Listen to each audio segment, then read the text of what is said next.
So the Biden administration is delusional. But hey, what's new? This is The Brink.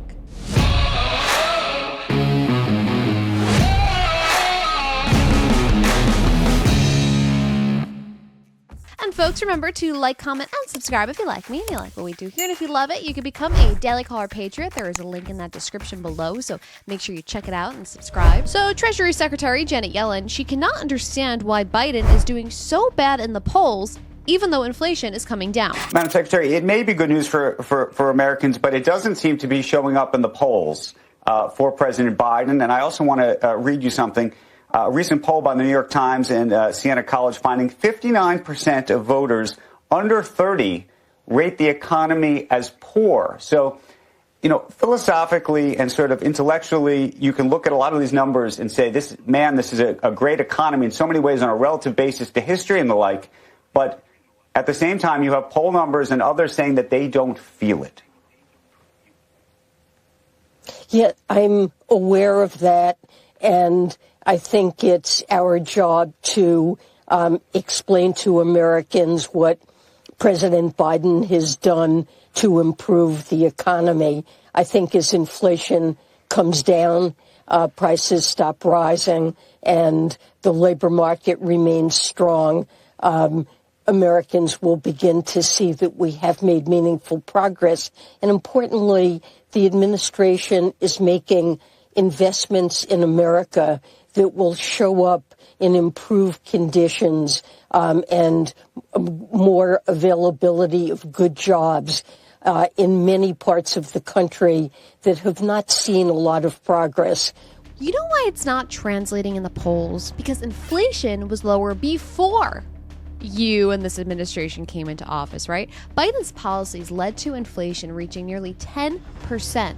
And what the Biden administration hopes, I guess, is that we have this momentary lapse in memory that will last until, mid-next November, in which we forget how good we had it, right? How bad it got and what it is right now, because right now it is lower. But just because it's lower than its administration high doesn't mean it's lower than what it was before Biden came to office, right? You cannot take credit for lowering inflation and think it's a great thing when it's still a net increase. And that is what the administration doesn't understand, especially for young voters who recently graduated, who have these wasteful degrees like gender studies.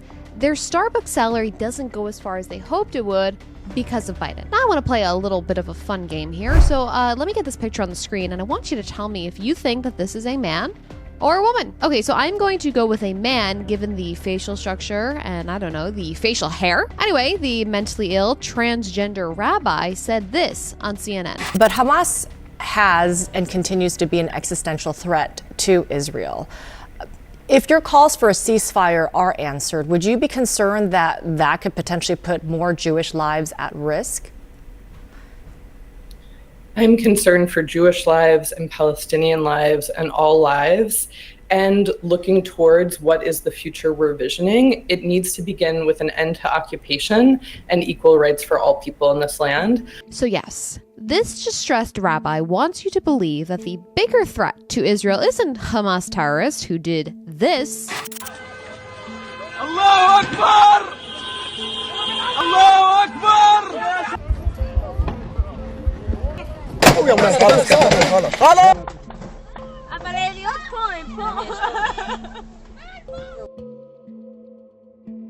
No, it's actually Israelis, right? It's Israelis themselves who want to get rid of a terrorist organization that lives on their border. Now, this rabbi also coincidentally works for Bend the Arc Jewish Action Group, which is a left-wing group funded by George Soros. And these left-wing, nut jobs, they basically want to vilify Israelis who are fighting, quite literally, just for their lives at this point. And the reason that this all happens, it really kind of falls back to our education system, okay? You have these left-wing, basically Marxist institutions that indoctrinate students to believe that in every conflict there is either an oppressor or the oppressed. And students have come to view the Palestinians as the oppressed because of, the woke left who push the focus of decolonization, right? You have to decolonize Palestine. The United States colonized America. That's all we ever hear, right? And so these young folks and those on the far left, they see a shared plight despite no equivalence, okay?